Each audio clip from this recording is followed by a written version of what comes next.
Okay, in this video we're going to look at escaping or extracting yourself from grips on the ankles when the person's in a standing position, you're down in a ground defensive position. So very common that as someone's coming in trying to attack, there'll be grips in the ankles here to try and kick or pass in these positions. This is not the most effective grip in the world, but it's easy to get kind of distracted by it or panicked by it if you're not clear thinking enough. When the person's gripping, let's take it in this instance, I'm going on Millsy's left leg from here with my right arm, so effectively on the same side. You've got the same kind of attacks that you would normally do to get rid of a wrist grip, in other words against this person's thumb. You see my thumb's exposed on the top side from here, so Mills is going to work against this by turning his foot outwards this way. So effectively he's coming out and around my wrist from there.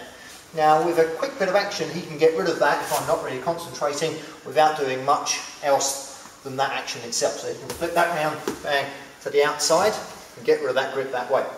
This is quite different if he just pulls the leg in from here or pushes it across. Actually I can keep a pretty good decent grip on that.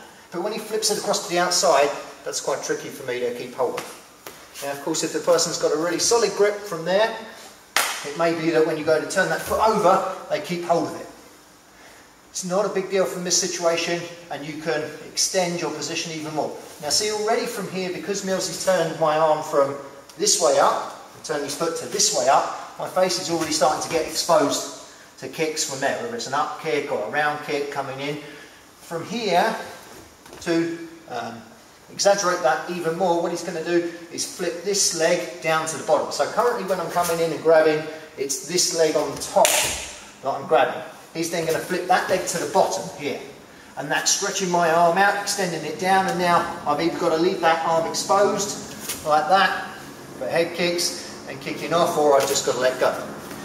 So from here, Millsy flips it over, and it kicks head, and if he goes on the arm, look from here, right down on the bottom, right by your own foot. So not up here, you can kick here for damage, but if you want to get rid of the hand, just stick it right there and kick off. And once more, pretty straightforward. Gripping from here, tries to just shake it off, and if you can't, kicks out that way. But the secret is that he's changed from one hip to the other. He's pulled my hand from on top to underneath. Now if I grip with both hands from here, again, it's easy to panic. So I come in, feels like a really solid grip, I start pulling this person around and pushing them in, but actually it's not that great a technique for this person to be doing. Number one, I can't very well go defensive with my head and stretch it away. I have to leave my head fairly exposed from here. I can't lean back like I would be able to, like I can if I'm just single grip. Once I double grip, my head's always more exposed. So Millsy should be able to shoot attacks in from here this way. So pretty much the first thing to do if the person's double gripping on your ankle like this is attack. But looking at another effective kind of wrist escape from here, what we can do this time, watch. Millsy's going to take the outside edge of his foot. That's the thing to remember. Outside edge of the foot, he's going to put it across that arm there.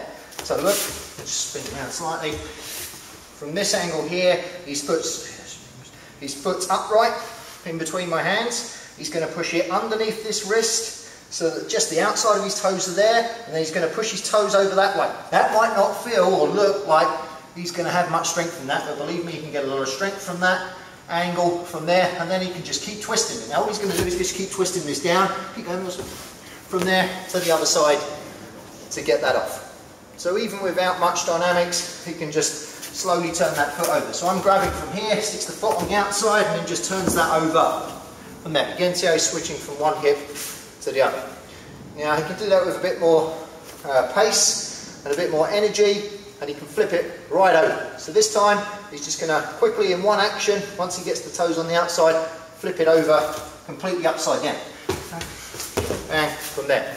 And from that position, see how he can come onto his feet, and from there he can stand up, or he can scoot back and create some room, or he can just exit out of that grip position itself. If we do this at pace now, watch, I'm here, flips it over, bang, straight up. Now even better, he can kick this as he comes across. So I grip here, watch again, foot goes to the outside, gets that across the back, kicks on his way up, got to stand up from there. Doesn't look that strong when you see it like this. Go try it. It's an incredibly strong position to hit, especially once you start rotating and torquing your whole body through it as well. So that's defending or releasing a single ankle grip and a double ankle grip from ground defensive position.